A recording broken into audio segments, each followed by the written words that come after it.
What's up, y'all?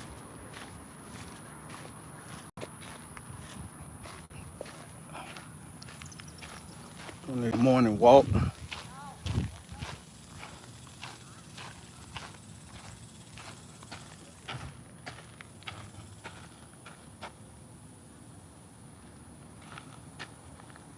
Doing my little morning walk, y'all.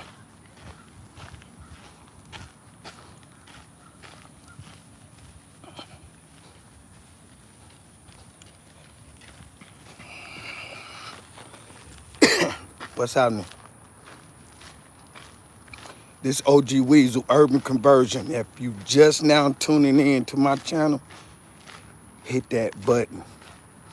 Hit that button for your boy. Hit that button, man. For real. Hit that button for me. I got some exciting shit going on for y'all, man. I got some exciting shit going on. For real. I'm telling y'all, I'm coming. For real. So I'm going live. I'm gonna be talking. I ain't lying, man. I got some exciting shit. I know I've been MIA, but I'm back now. For real, I'm back with a vengeance. For real. I done 20 years on a 30-year federal prison sentence in the federal prison system. I done 20 years. 20 fucking years straight. 20 years straight, man, on a 30-year fed sentence. Before you get released, you have to do 26, you have to pull 26 years straight before you eligible for release. And that's not talking about them taking some of your days for incident reports. Like if you get in trouble, they sanction you take 10 days, 14 days, probably up to 30 days. I ain't sure. I can't remember for real. Motherfuckers will take, like you get into a fight and you get the incident report, they will sanction you for getting into the altercation, whether you was defending yourself or not. It didn't matter. You was still, even in now, so it's a double whammy if you lost the damn fight. Or some motherfucker bust your head or got on your ass and you was the victim of the situation, whether you was the victim and then turned it into the victor or whatever, however it was. This weight vest good, y'all. For real. Back on the track, man, walking. For real. Used to wake up at 5 o'clock in the morning just to walk the track, just to walk, just to exercise, clear your mind. Watching the damn fence, then watching the motherfucking truck roll past the fence every 5 minutes. They got two of them, one going one way and one going the other way.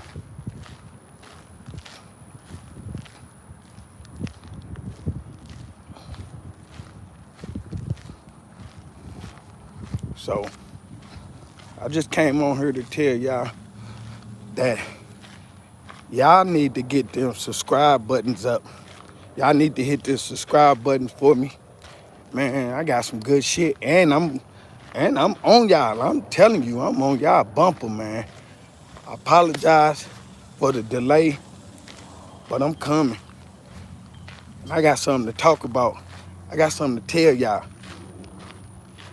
This ain't for no glorification for me. I'm just telling you my life experience doing 20 years in federal prison. And on another note, I gotta tell y'all this. Mental awareness, man. Because the stress and the trauma for being in federal prison for so long, man, you create a sickness for yourself, man. Not for yourself.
My situation was all bad, man, because I was on a destructive path. I know I was on a destructive path, so sometimes things happen, man, to get you out the way, to save you and preserve you for another day. So I'm here now. But I'm going to tell y'all my experience and my trauma, my life lessons that I endured along the 20 years that I was in prison. And I tell you, today, man, that was a traumatizing experience. You can say, ooh, this, that, and the third. But I'm going to tell you, I guess I had a certain light on me in life because that's why I was placed in prison, to be preserved for right now. Pretty much everything around me, all my homeboys, well, self-destruction, um, self-destruction, being killed, gun violence, all of that, man. So I'm gonna tell y'all these stories, man, these prison stories. But when I get to the street portion of this YouTube channel, because I'm gonna take it, because we're gonna have to go all the way back. We're gonna have to go all the way back just to see how I ended up with a 30-year sentence. But that ain't the topic today. Topic today is exercise. I got that weight vest on, y'all. I got that weight vest. But I'm gonna tell y'all firsthand. That was a fucking traumatizing situation I was in for so long. And when I tell y'all traumatizing, and I think I was gifted for it or whatever. And I ain't gonna say I was no top dog from St. Louis, Missouri. I was in what you call the Midwest car. But then again, you would never know what car I was in. Yeah, you knew I was with the Midwest car. But you wouldn't know really. Yeah. I'm trying to think. How wouldn't you not know? Because, and I'm just saying that in that manner because I have favor with guys from all over the world. The DC car, the Baltimore car, Carolina car, Chicago car, St. Louis, Kansas City, I even got a partner over in Alaska, for real. We ain't gonna talk about the different countries, but like I said, I was gravitated to in prison because I think I was respectful, man, and I was a likable guy. You know what I'm saying? I was a likable guy, man, because I broke some barriers of men that was in certain shells, man. I broke them barriers, man. And they'd thank me today. They'd thank me today because I went in as a youngster, street savvy. I knew how to read and write. I was street savvy and all of that. But intellectually, book smart, I thought I was lacking. I knew how to read and write. So I started doing a lot of reading. I always was outgoing, outspoken, you know, because I feel like we got one life on this planet, you know. We got one life on this planet. How you gonna live yours? And I've been knowing that for a long time, even before I made it to prison. So, and I ain't trying to be remembered as no tough guy, nothing like that. I think I was blessed with a little form of a high percentage of diplomacy to understand certain situations, but I had to learn that as well. But like I said, I was a good person, man, and I think I was gravitated to, man. And I just wanted to go into the stress of being in federal prison, the daily stress of federal prison, man. I ain't getting this raw and uncut, man. This ain't scripted. I ain't writing no shit down. I ain't taking no notes.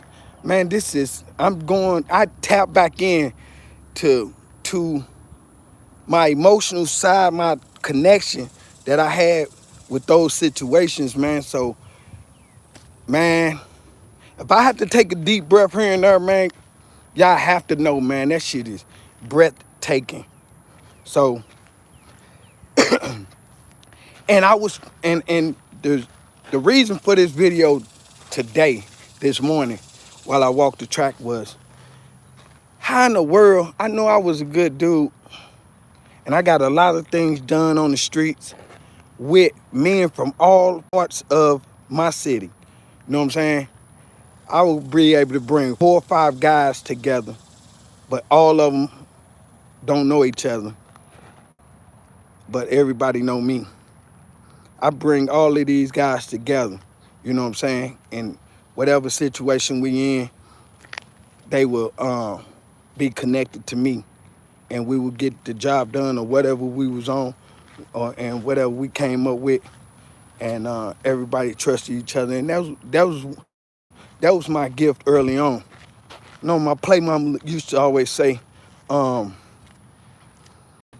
play mama said, she told me at a young age, she say, you got a strong influence, positive leadership, but you use it in a negative form. I ain't understand that when she told me that. I was a kid. But then I was bringing dudes together from all over the city, and everybody would only know me. And with them knowing me and me bringing them around, man, that made them want to know each other. You know what I'm saying? Because if I brought them around, they knew it was genuine. You know what I'm saying? They knew it was genuine, and everything that it was from my heart. It wasn't no manipulation or nothing like that, you know? Because I ain't play like that on the streets. But we ain't on the streets. I'm talking about these prison stories. So this morning I woke up and I was thinking, I said, well, what can I get him? So what came to my mind was, how the fuck did I wake up in federal prison every morning stressed out, even going to sleep, stressed out, blood pressure probably up, and all of that. And not so much as it was finna jump off, it was just the anticipation of shit jumping off. You always had to stay mentally ready and mentally ready and physically ready because it will jump off. And then I didn't do this. This was just the leadership that I was bestowed with in my youth. So after I got to a jail, well, it started in the first jail. You know what I'm saying? The first jail I made it to, my big homies from St. Louis, my OGs. Now this was when I came to jail. You got Kansas City, St. Louis, and they like this. They rock. It's all day St. Louis, Kansas City. You know what I'm saying? And the same big homeboys that I had that paved the way years and years before I even came into the federal system. These are the guys that I have to mimic on how to move in prison. So when they tell me certain things, I have to adhere to what they saying. I had to adhere to what they saying. So when I done that, and them taking a liking to me, I abused it as well. You know what I'm saying? I abused it as well, But I ain't really abused it because they continue to let me have favor with them.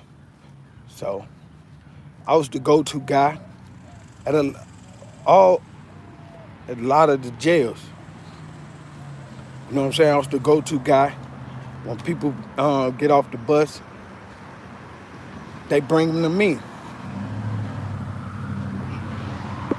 When they bring them to me, they get the option. We talk. You know what I'm saying? Cordial men. I might have a few of the homies with me and all of this, and these are the same rituals that everybody had to go through. So back then, wasn't no hiding your paperwork, wasn't no hiding if you told on somebody, none of that, because the government wasn't into protecting those people then. They was putting whatever you done, it was in them paperwork, it was in that paper. It was in them transcripts. It wasn't no ducking, none of that.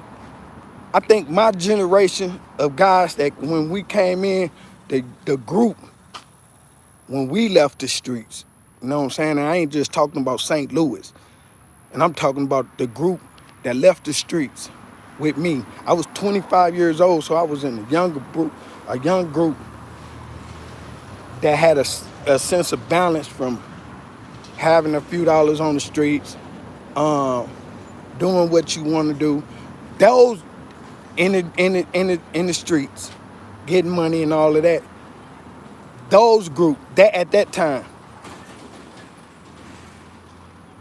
caught the case 1998, went to jail. When I went to jail, at that time, it was a group from all over the world. You know what I'm saying? If you was in the game, because the game was at an all-time high. It was at an all-time high. You become rich overnight in this time. You know what I'm saying? It was about your due diligence. But that's no glorification to that. Because the flip side, you going your ass to jail.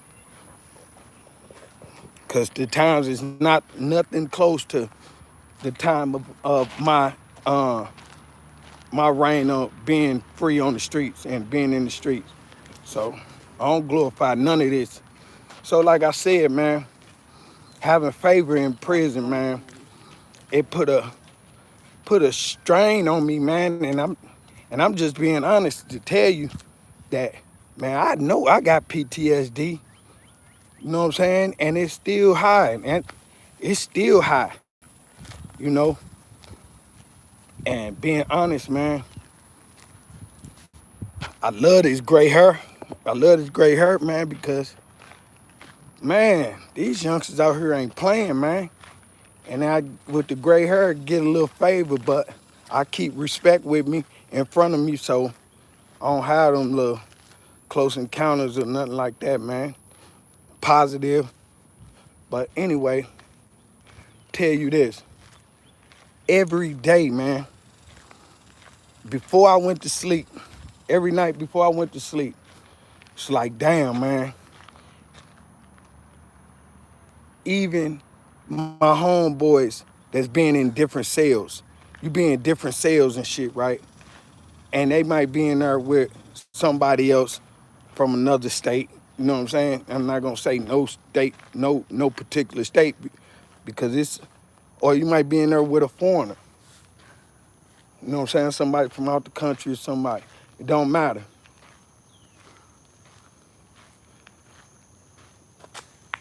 Under the Midwest structure, we had structure. And when you dealing with so many guys that's under your structure, man, you run the risk of a lot of shit always happening. You run the risk of shit always happening, right? So every night before I went to sleep, like, damn, man, I hope don't be no shit in the morning. You know what I'm saying? The homies will go to breakfast. One of the homies might get into it with somebody. You know what I'm saying? Might get into it with somebody. And you just can't get into it with just no any, you can't get into it with other cars because it's a backlash. You know what I'm saying? The dude you might think you bullying or not just bullying or standing on at that time. And I can tell you, St. Louis Midwest dudes, they got a, a, a they got a bully mentality at most, to me. You know what I'm saying? They rough and they, you know what I'm saying? It's like something in the water that everybody gotta not be hard, but I don't know, man. It'd be a lot of pressure. It's not only pressure from you personally, be pressure from you representing your city. You know what I'm saying? So any black eye you do, any black eye that you give to yourself, you pretty much give it to your whole city. So men have to conduct themselves accordingly. So every, you know, because it's been so many times, uncountless times, that somebody came to my cell and woke me up like, hey man, they woo woo woo, they finna get into it, or what's the name just did this, or what's the name just stabbed him, or what's the name them was fighting over it. You know, it be shit like that. So, and then when they come bring it to you, and I ain't asked for this position. This position situation just fell in my lap, you know, and anybody know you that, they'll tell you that. If you on here and you've been to federal prison, you from St. Louis, you know, and you was with me, you know, hit the comments, man. Y'all hit that like and subscribe button too, man. I'm back. I'm gonna tell y'all this shit, man, and we finna walk this journey, man. I got so much shit to tell y'all, man. I know I've been missing in action, but shit, it's gonna take one day at a time, man, and we're gonna do it. But like I said, man, every night, man, it was like, damn, as soon as the doors pop, um, somebody in front of the unit, 4 or 5 homies in front of the unit, finna tell me something happened, or this and that, you know, and when they come bring it to me, I have to assess the situation myself. I have to assess it myself because it's a lot at stake. It's a lot at stake. Hundreds of dudes will go to the hole behind one person. I'm talking about hundreds. I done got all my homeboys from Kansas City, St. Louis, and the surrounding areas of Missouri. You know what I'm saying? I done got everybody locked up at one time. I'm talking about the hole was full. The hole was so full with us. the Missouri car, the Midwest car, Kansas City, St. Louis, Illinois, we was in the hole.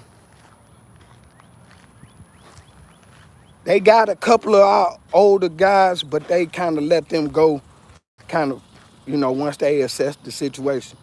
But they didn't get locked up by chance because they track records show that they still active. So, hey, we gonna have to put you over here. You know what I'm saying? Especially little Ira from the west side of St. Louis, man. Shout out RP Ira. You know, um, so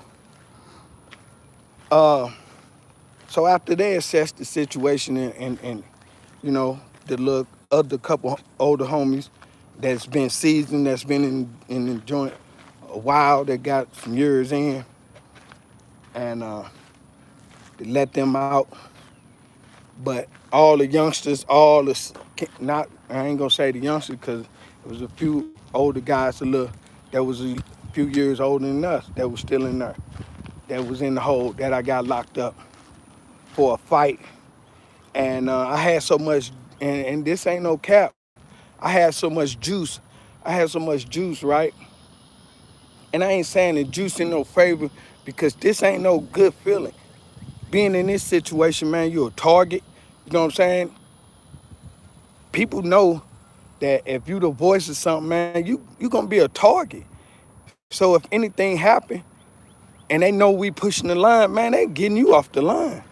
Straight up, you is like a bite out of the apple. If they get you, you know what I'm saying, and shit get big, you know what I'm saying, shit get bigger than what it's supposed to be, man, and your ass get got. Your ass get got. Um, it is what it is. I got all my homies locked up, and I'm saying that to say this, man, for a fight that I did. But like I said, man, we was all in the hole so bad, we was so deep in the hole. The SIS came to my door and said, Carmichael, the warden said, the warden said, send a kite out to the compound or something, we'll do something, and tell all your people that you will not be getting back out this hole. You won't set foot back on this compound. I'm like, damn.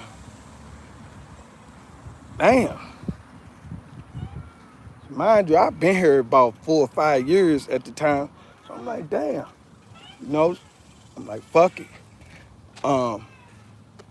Then SIS came to the door. It was like, Carmichael, you won't be getting back out. But we gonna have to ship you and your whole court, everybody that's in the hole, and the people that we still, because the jail on lockdown too, on the compound. The jail on lockdown as well. So they said, well, and then we're gonna be locking up some other people, man. And I'm like, damn, I'm getting everybody transferred. Damn, man, because it going to people get visits. You know what I'm saying? They close to home. Some of them close to home. You know what I'm saying? And I don't want to be the cause of it, but this is the shit that you face with when you in a car, cause you going to a car. It's very few that walk without a that ain't attached to a car. You know what I'm saying? So every night I went to sleep, man. Every night I went to sleep, man. It was like, man, some motherfucker finna wake me up, talking about we this and we finna do that and we finna do this. You know what I'm saying? I'm talking about 20 years, damn near 20 years. And I ain't saying the whole 20, but it was just a few years after that. It was the stress of being in this motherfucking jail and then doing something that's gonna get you some more time on top of the fucking time you got. Cause I'm not in the victim. I'm not. You know what I'm saying? I'm here today because I respect men, and I stood on my principles and morals, and that don't make you no tough guy. You know what I'm saying? Certain things I just didn't do, certain shit I didn't indulge in. I didn't play no cards. I really didn't play no table games. Maybe once I learned how to play chess a little bit, me and a couple of homeboys, I used to play my Asian homeboy, old Chino, you know what I'm saying? Out of Worthington, Minnesota. Shout out to Chino. Um, but like I said, man, I had the stress of being the go-to guy in federal prison, man, and I was just like, damn. I just looked up and I was just in it. I was in it. And wasn't nothing I could do about it but continue to push the line how I was pushing it. So I started turning this thing into a mentorship, man. Start turning it into a mentorship, trying to calm the beast. You know how you calm the beast? You know what I'm saying? You soothe it, you rub it. You know, so I start turning these, the younger guys that start coming in under me, man. I just started mentoring them for being in so long. I was mentoring them how to be more respectful to their moms, their sisters, their brothers, you know what I'm saying? Be more respectful to them in life, man, and paint the picture that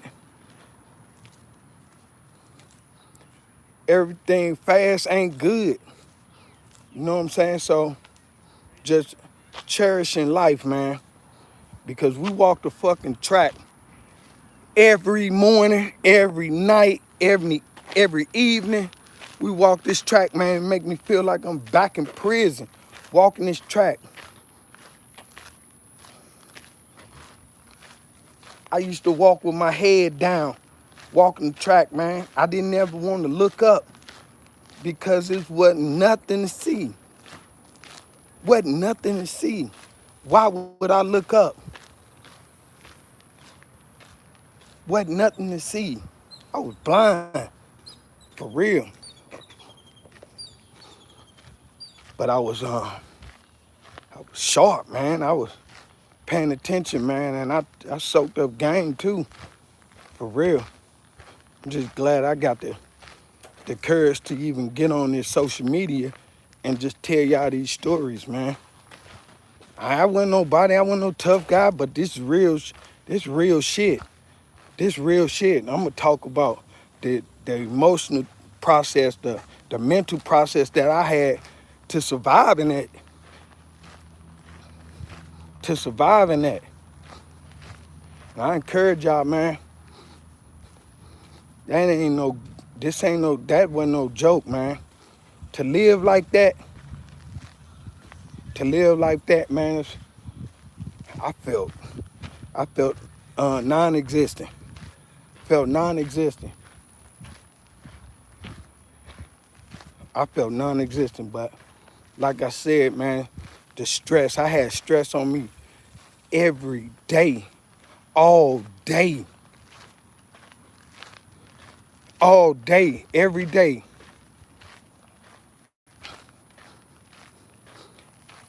Because it's just totally impossible for you to be a part of something or connected to something and it's gonna be a smooth ride. Nah, hell no. Man, them dudes came and got me from different cities. Hey, St. Louis, such and such into it. Son, what's the name of them into it? God damn. All right. Then I gotta go tell some of my homeboys that be playing basketball. You know what I'm saying? They be playing with all different guys. They be running full court, and they be playing basketball. I had one little dude, you know what I'm saying? I call him my little cousin, man. He get in there, he young, and he wild, and he see our strength. He see our strength, you know what I'm saying? And he see that I'm here. His mom wrote me a letter after he came home, a 3 or 4 page letter, wrote me a letter. And told me how much she loved me and thanked me for keeping her son safe and sending him home. Because believe it or not, those situations, man, could cost you your whole life. Not just being killed, but catching a life sentence. And it was easy because you in a controlled environment. It's just only so far you can go to deal with any situation that's in your in your in your presence. Any situation that's in your presence is just so far you can go because we're in a controlled environment. So I would have to go. They would come get me. They'd be coming to get me. Sometimes I'd be on my way to go work out. They'd come get me and be like, "Hey, St. Louis, man, your people, man, being disrespectful on the court." I'm like, what? Because being disrespectful, man, trigger motherfucker. You don't know what's going on in nobody's head.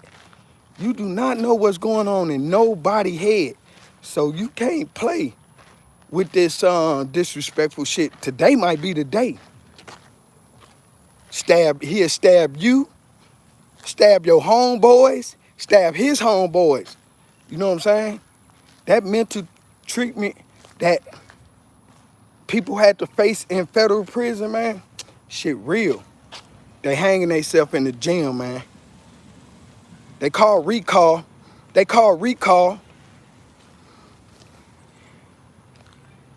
Count, 4 o'clock count so motherfucking late, 5 or 6, 5 o'clock in the evening. Know why? Because they call recall.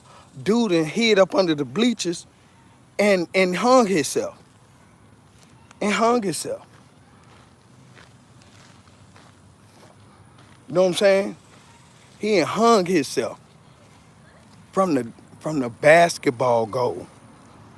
From the basketball goal. So you don't know what's on people's mind. You do not know what's on people's mind. Not one day could you expect to, for something not to be on somebody else's mind in federal prison. So when they come tell me, man, your little cousin being disrespectful, woo, woo, woo, I would go to him and say, here, hey, check this out. Come on with me. Grab your stuff. Come on, work out. Straight up make him come work out and tell him stay off the basketball court for a week or two. Man, what? You know what I'm saying? It ain't nothing you really can do about it. Because when I'm saying whatever I'm saying, man, I got 5 or 6 other guys that's standing with me anyway on anything. You know what I'm saying?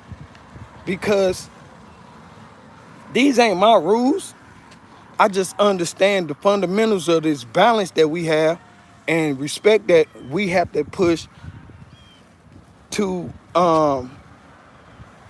keep our existence at this place cool. We have to be cool with that. So, because it ain't just one person. My little cousin run around talking shit on the basketball court to motherfuckers, this and that. You don't know what's on somebody's mind, man, so let me get you out the way. And I have to apologize to them. Be like, man, my bad. I apologize. I'm going to straighten this out. You know what I'm saying? Because later on, because he's saying whatever he's saying on the basketball court, it could be a strategic hit behind that. You know what I'm saying? So, with it being it could be. And I'm just telling you how it go. So, motherfucker can think about, oh, this motherfucker said something to me on the basketball court, yada, yada, yada.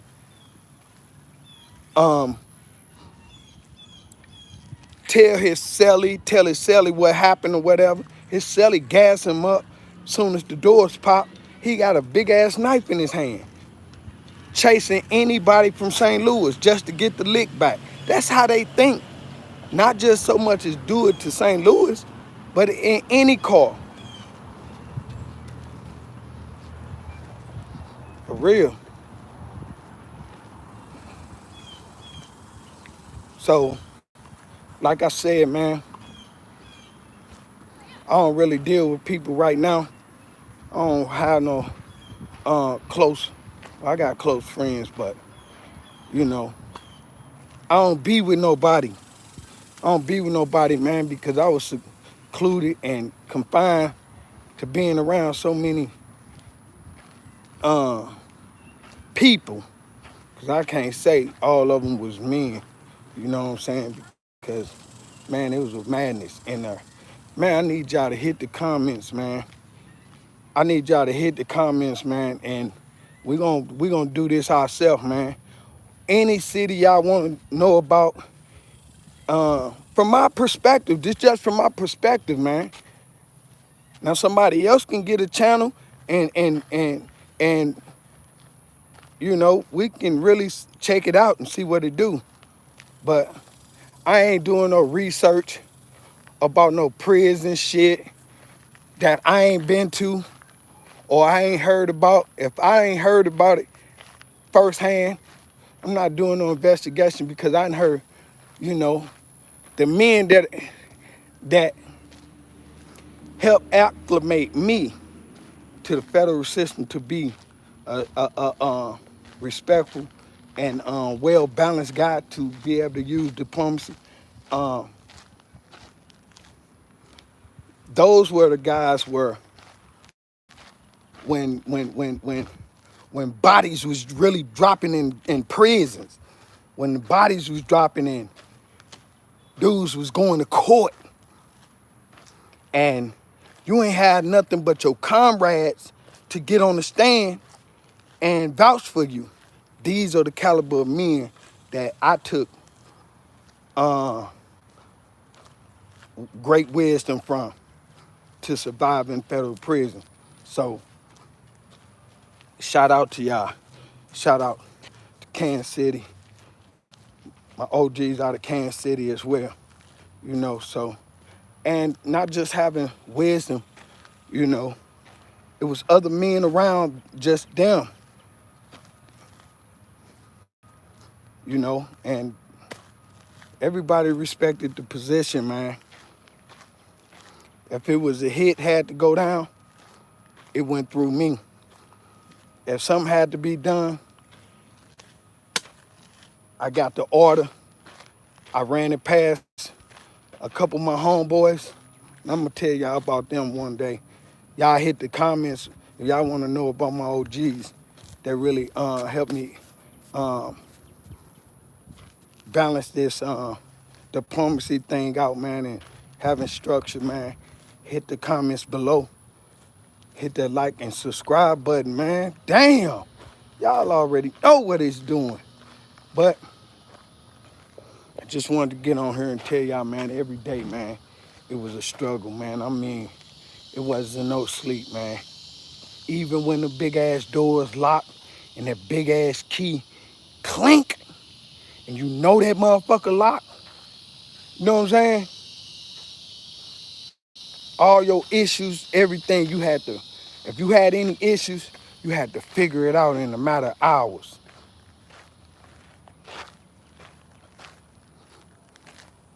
And don't be one of them dudes you lightweight beefing with your celly.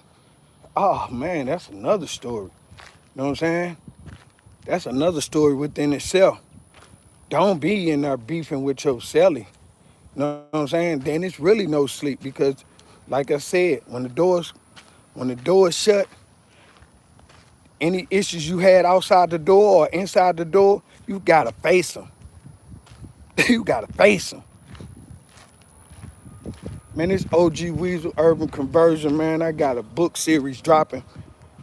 I got a book series dropping, man, real soon called Chasing Me. It's the real deal, man. This ain't no, you know, this ain't no, man, I'm telling you, this is a page turner, man. This is a page turner. So I'm gonna give y'all the raw and uncut of my life before federal prison. My life, my storyline, my upbringing, everything about me coming in the series, man. The shit that led me up to do 20 years in prison of having a 30-year sentence. I did 20 years on a 30-year federal prison sentence. So, for only being charged with 2,000 Schedule 2 narcotic, 2,000 grams. So, I got a 30-year sentence for that. That's what I was charged with. I went to trial, I lost, and tell y'all like this. The blessing wasn't always getting out of jail. Sometimes the blessing is going to jail. So, and if I could tell these stories, man, to deter anybody from walking through these steps and making these choices, man, to land yourself in federal prison, man. Because I look back at it right now, man, was it worth the hell? No. Having a couple $1,000s in your pocket every day or 7 days a week that you can spend, and knowing that you can put your hands on an astronomical amount of money all through the week, any time of the day, come on, man, you had a different mindset, you know. All the money in the world ain't worth going through the shit I went through. And I bet you, motherfucker, yeah, you could put a time limit on it, all of that.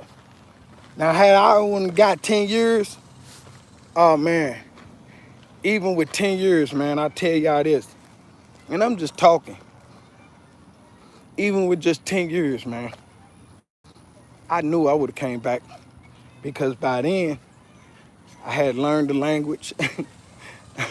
I learned the language. I kept up with it. 10 years doing 10 years, and I think I would have to do 8.5, 9 years, 8.5 years on 10 years. You know, that wasn't enough time for me. I would have been back in federal prison once again. You know, I would have been back in federal prison again. Even maybe 15 years. Nah, 15 years, they wouldn't have got me.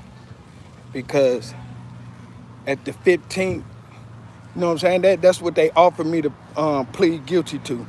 They offered me to plead guilty to 15 years. And I had a little money. And this is before 2000. And I was just like, 15 years, the world gonna be over with. 15 years, you want me to go to prison for 15 years? I got this money over here that don't nobody know about. I took chances for and all of that. You mean to tell me 15 years? The world finna blow up in 2000, so, well, this computer shit wasn't, oh man, stop it, man. But like I said, we thought the world finna blow up in 2000. So I don't know what nobody else was thinking, but I wasn't trying to go to no federal prison for no 15 years. Not then. But after I got in, and I just thought the world was gonna end. And after I got in, and I got past the 15 years, well, I think you had to do 13 and a half on the 15, and a couple homeboys that got sentenced around the same time. And it wasn't just no St. Louis dudes either. I'm talking about different guys from different places. They got sentenced around the same time. So, and even if I left them and bumped back into them in another jail, man, I tell you one thing, man. When they got to doing their paperwork to go home and all of that, man, I started feeling some type of way, man. Not hating that they was going home, but like, damn, man, fuck did I go to trial with these people, man? You know what I'm saying? I could have been going home. You know what I'm saying? And I was good for it. I was good. I was good for it. You know what I'm saying? And I think that's what it would have took. But like I said, man, having, and it wasn't so much as nothing else, trying to stay on the streets for nothing else, man.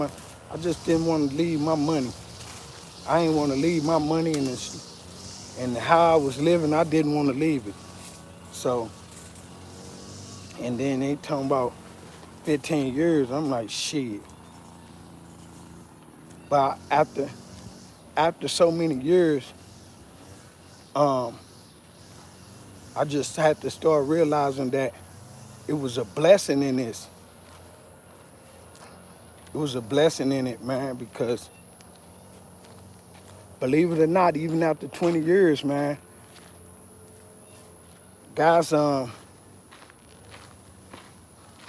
still doing the same shit they was doing before I left.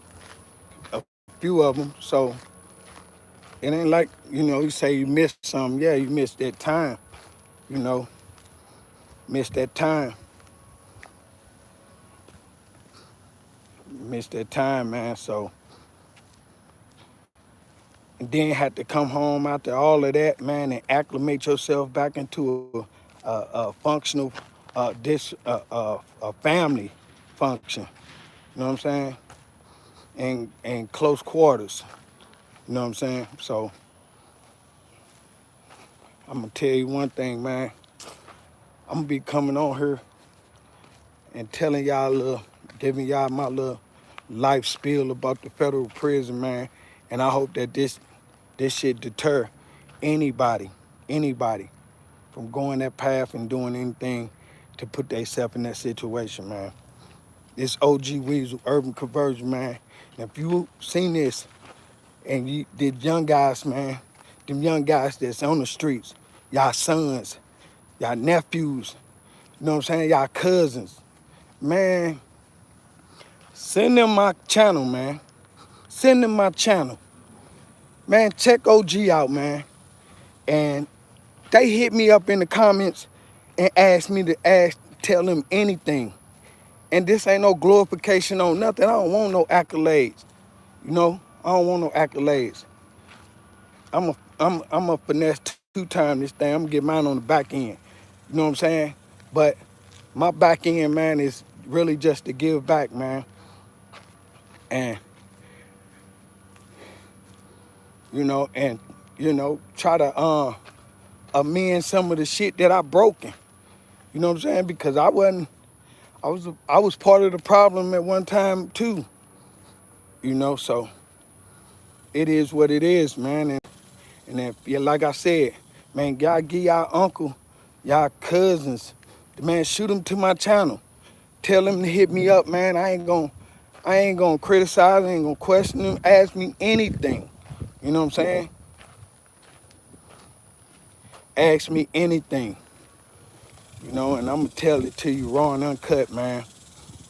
For real, I'm gonna tell you how it go.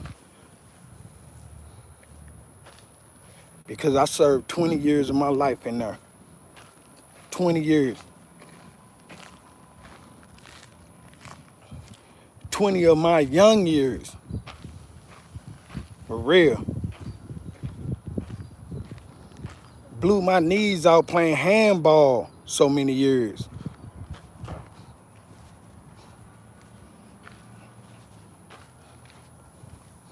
I said, man, I'm gonna come do a bid with my followers on this track. Going back in thought of my past situation. Well, I ain't gonna even say it's past because I'm still on federal paper. I'm still on federal paper. Still on federal paper. After being home a few years. Still on federal paper. So, if you need to ask me anything, how it go, what to look forward to, Man, tell them, hit them, tell them, man. Send them to my channel, man. Tell them to go check out OG, man. And tell them to hit the comments and ask me anything they want. Cousins, uncle, brothers, sisters, whoever. You want to know something about this federal system? Ask me. Because I'm a survivor of it. A lot of people don't make it back. Yeah, going to jail ain't just going to jail. You know what I'm saying?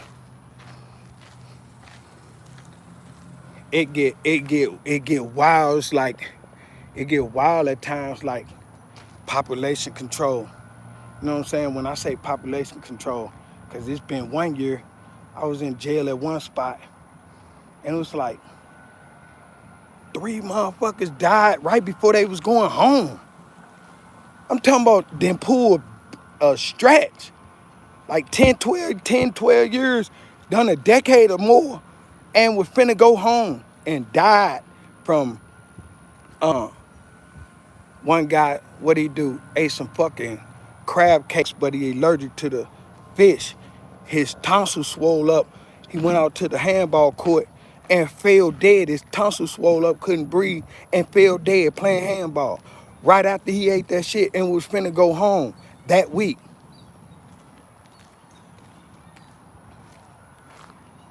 From after pulling that time. So it ain't guaranteed that you gonna make it back out that situation. It just give you a better chance of survival if you display a form of respect to other men and stand on some principles, man, and don't be involved in all of that crazy fuck shit. But it's, believe me, they get into it. You know what I'm saying? It's OG Weasel Urban Conversion, man. I know I probably tapped y'all time in. I ain't sure, but y'all ask me a question or something like that, hit the comments, man. I'm gonna tell it to y'all. I'm gonna be back tomorrow, and the next day, and the next day, and the next day. You know, we gonna do a 10-year bid together. I'm gonna do 10 years of telling y'all these prison stories. I'm gonna do half of it. You know, so like I said, man, I got the book series, man, I've been working on, and I'm actually about to put the cover on it. And I'm gonna push this envelope, man, and I'm gonna give y'all the behind the scenes, well, the before the scenes of me going to federal prison. I'm talking about anybody of substance that came up in my era. You know what I'm saying? Anything you ever heard about St. Louis, I'm gonna clear that shit up. I'm gonna clean it up, and I'm gonna tell you what they didn't tell y'all. All the documentaries that you seen about St. Louis, this, I ain't gonna say no groups, this name, that name, these names, this name, that group, that group. I'm gonna tell y'all the behind the scenes of it firsthand. I'm gonna tell y'all the behind the scenes. Then, maybe then, when y'all start reading this book series, then y'all gonna be like, oh, who is this motherfucker? Who is this motherfucker? But I'm telling y'all right now, I'm OG Weasel Urban Conversion. Tap in. Tap in. But that's what I wanted to talk to y'all today about. The daily fucking stress that I had to endure for 20 years. Almost more than, I ain't gonna say the whole 20, but just a few years short of the 20. So just imagine every night you went through. And only time you felt really at some type of ease is when the jail was on lockdown for a week or two. You know what I'm saying? So everybody had enough time to change their mindset, or 3 weeks or a month or 2 months, however we was on lockdown. Don't matter. Knowing that we weren't coming out, we didn't have to interact, didn't nobody else have to interact with nobody. You just get that bullshit ass bologna sandwich through the damn chuck hole and with cheese on it, and a bag of chips, and a milk or something, and a small water maybe, you know. So I ain't eat meat. So I would give the bologna to my partner, and he would give me like the chips, but I would keep the cheese sandwich, the cheese and the bread, and put the damn chips on it with the mayonnaise and mustard on top of it, and it felt like a damn hamburger. You know what I'm saying? That's how I ate. No matter how much, no matter how long I went to the shoe, I never compromised my eating regimen. Never compromised. Once I stopped eating meat, I stopped eating chicken in 2001 February. Never went back to it.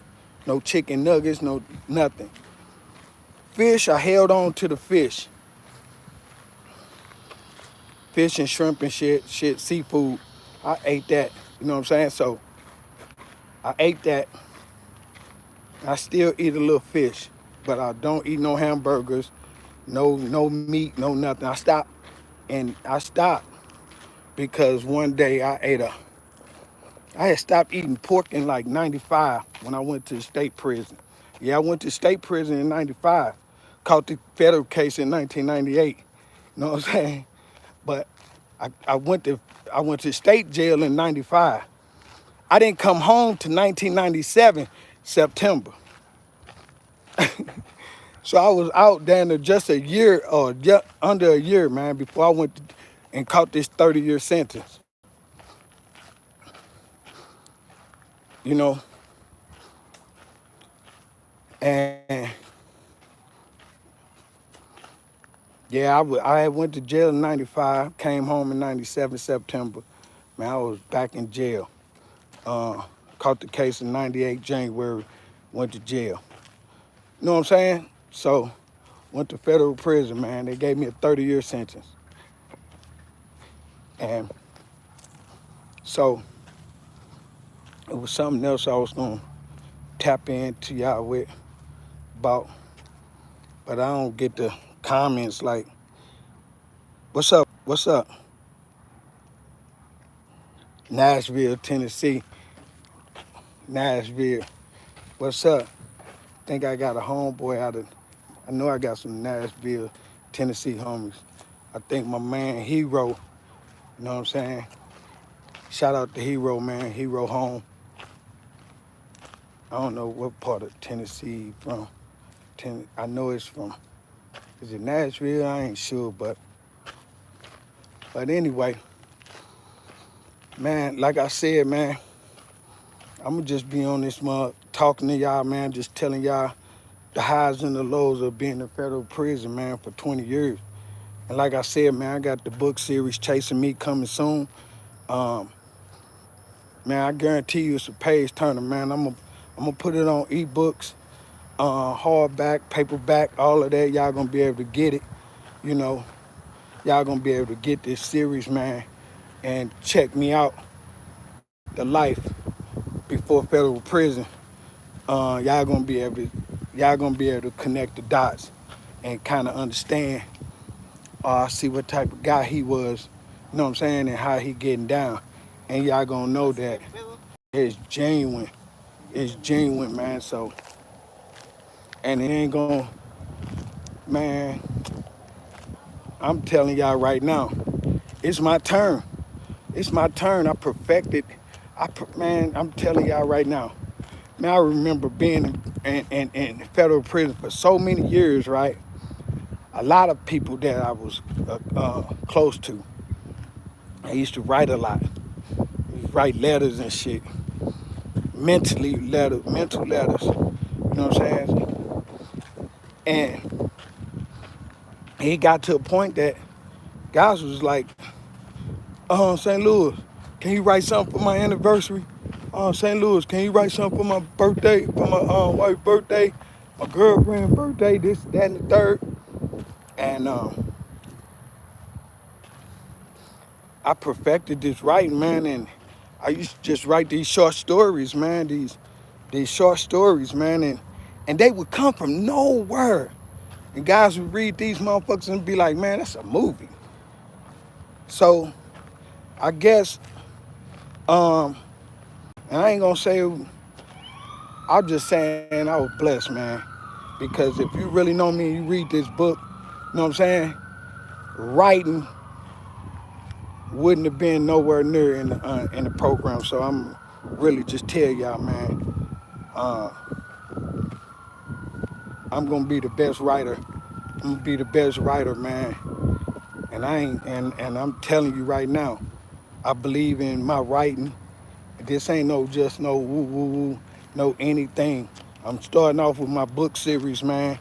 I'm talking about a community that raised me, a community that raised me. I'm talking about the fundamentals of family and structure. You know what I'm saying? Being able to go 2, 3 streets over and get your ass whooped, shit like that. And then when they drive up the street and they catch up people on the porch, they're gonna tell what you done, and then you're gonna get your ass whooped again. But man, I'm gonna tell the story, man. I'm gonna tell it to y'all, man. And it's gonna spill over to a lot of things, man. So a lot of my homeboys used to ask me, man, why you ain't wrote no book when I was in prison? And I started it 1,000 times, man, because we lived such a hell of a life. I'm talking about we lived such a hell of a life in the streets of St. Louis. Man, I couldn't even write about it. I couldn't even write about it, man, because it felt like my book was closed. You know what I'm saying? Felt like my book was closed. You would think I have a series of books and this and that. Man, writing a book was the last thing on my mind. I write short stories and shit like that. And but writing a book, man, I started it. I started my biography a time or two. I started my I started a couple times, man. But just being able to write, being able to just write a book and get it published, because I had homeboys that not only turned writer, they turned writer, turned publisher, turned their whole operation into a, how you doing? They turned their whole operation into a company. You know what I'm saying? They would be able to get your book published, all of that through their little company that they set up, because they would be in there writing book after book after book after book. And I'm just giving y'all a small insight for those that still here on my channel listening to me. Um, Not taking away from their writing skills or nothing like that. I could just say this, man.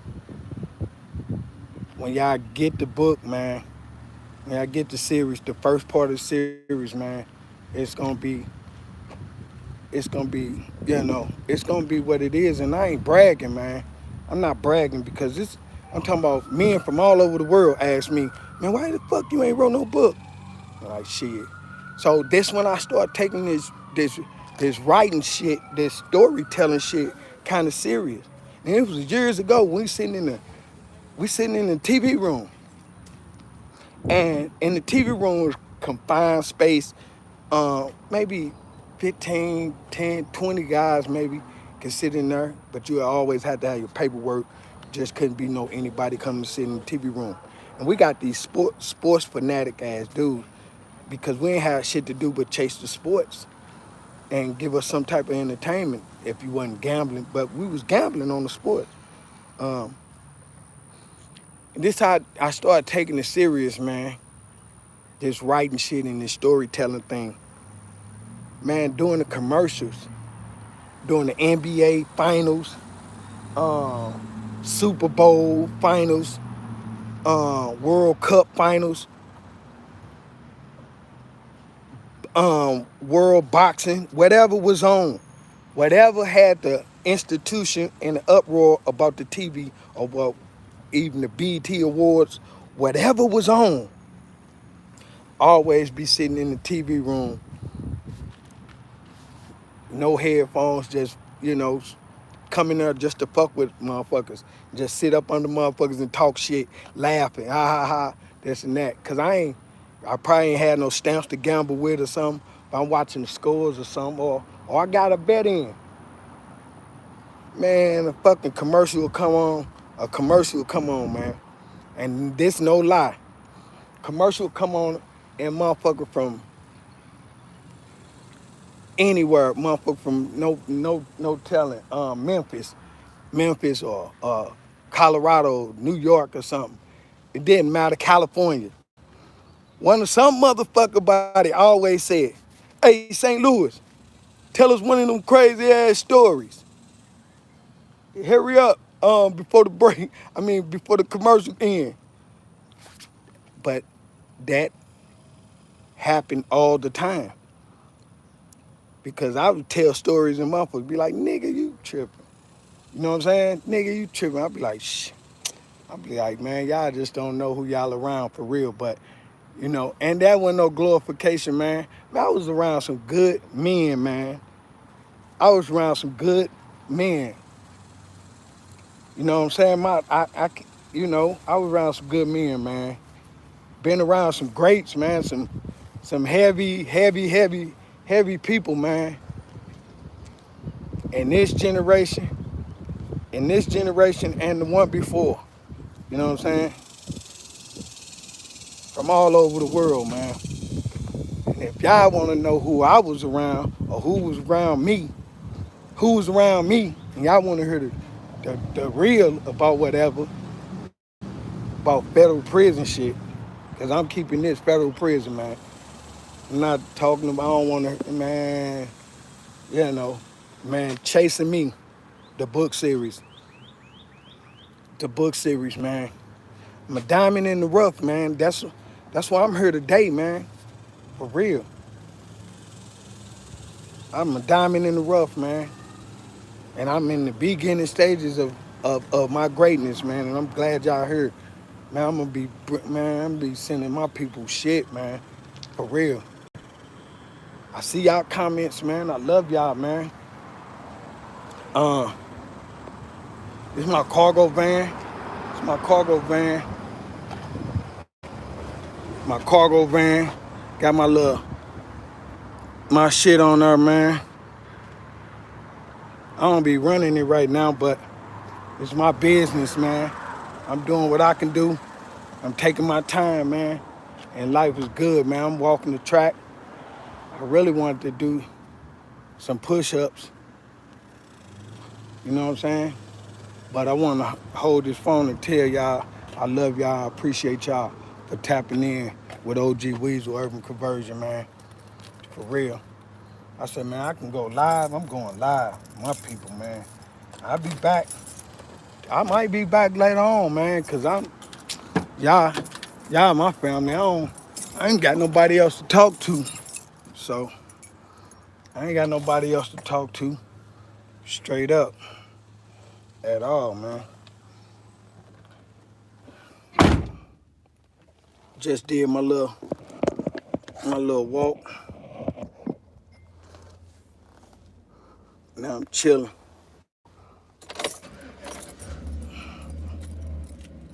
How y'all doing? Man, I wear glasses, right? But I wear shades. I wear shades when I'm on these videos and all of that. I like wearing shades anyway, but I'm blind as a bat, so I can't see y'all comments till I cut this off and check it out. You know what I'm saying? Man, I want y'all, wherever y'all from, man, hit the button, man. Hit the subscribe button. You know what I'm saying? Hit it for me, man. Hit it for me. Straight up. Hit it for me. Hit that subscribe button. And wherever city you from, hit it up. Hit it up. The first city I see anything, asking me any question, man, I'm answering y'all questions, man. I'm gonna go to the computer and look at these right now. Man, hit that like and subscribe button for your boy, man.